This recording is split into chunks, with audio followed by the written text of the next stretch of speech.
FORA.tv. The world is thinking. I believe, and if Obama gets the nomination or if Obama becomes president, everyone and their mother will have a theory as to what the turning point in the campaign was. But I actually think that clash, that tussle in the YouTube debate over the summer, my vote anyway, would be for that as the turning point. And this is the moment where Obama said, I would talk to Chavez and Ahmadinejad without conditions, without preconditions or whatever. And Hillary said, well, that's naive, and you'd be giving him a propaganda, Ahmadinejad or whoever, a propaganda victory if you went in the room in that way. So what is the daylight between their positions? First of all, is worth asking. And what I think what Senator Clinton does is to say that when he says, I'm not going to meet with preconditions, she conflates that with saying, I'm not going to meet with any preparation. You're just going to be like, hey, Ahmadinejad, like, let's just sit down. We'll talk about the Holocaust denial and the support for terrorism. And you know what I mean? You know, that, and I don't mean, I'm sure we still have some California Hillary stalwarts here in the room, but it's really, that is a distortion. And I think that's, I forget who asked the question. I'm now looking at all of you. Yes, sir. But we had a call the day after the debate, and you know, some of the people in the campaign are saying, do you want to soften it? Do you want to pull back? And Obama's like, no, no. This is what I feel. This is what I believe. And you know, that if you want to focus group it and figure out that it's not where the American people are, you can do that, but I'm not changing. This is my view of this.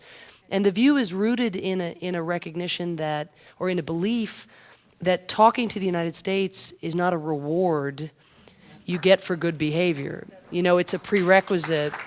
And I know your question is, how do we reclaim this? But I don't think that, I don't yet anyway. I mean, there's no evidence that I've seen in the campaign that indicates that this has been anything other than good for Obama, this point of distinction. It may be distorted by her, but what's interesting is that among independents, certainly among Democrats, but also among independents, there's an understanding of Obama's more pragmatic argument, which is that also, and this is what I was sort of saying about Sergio too, is that once you're in the room and things break down, if they will and may with someone like Ahmadinejad, you then have a much better chance to go internationally and mobilize an international response to the development of weapons of mass destruction, the enrichment of uranium, or whatever it is, to support for Hamas or Hezbollah, that is, you know, Barack Obama will not be seen as the problem internationally. Ahmadinejad will be the problem.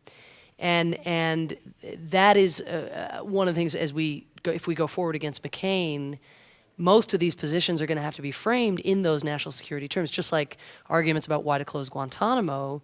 You'll frame them about the wrongness of Guantanamo, of course, but then also about the terrorist recruiting fodder that Guantanamo and the detention network have constituted. So, you know, there are things that I think we could frame better.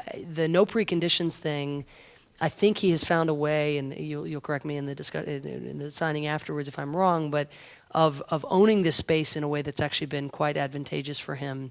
And the reason I think it was the turning point is I think for him it was a moment of clarity because I think he knew that she agreed with him, but she didn't feel like she could say that because the bandwidth in Washington was here.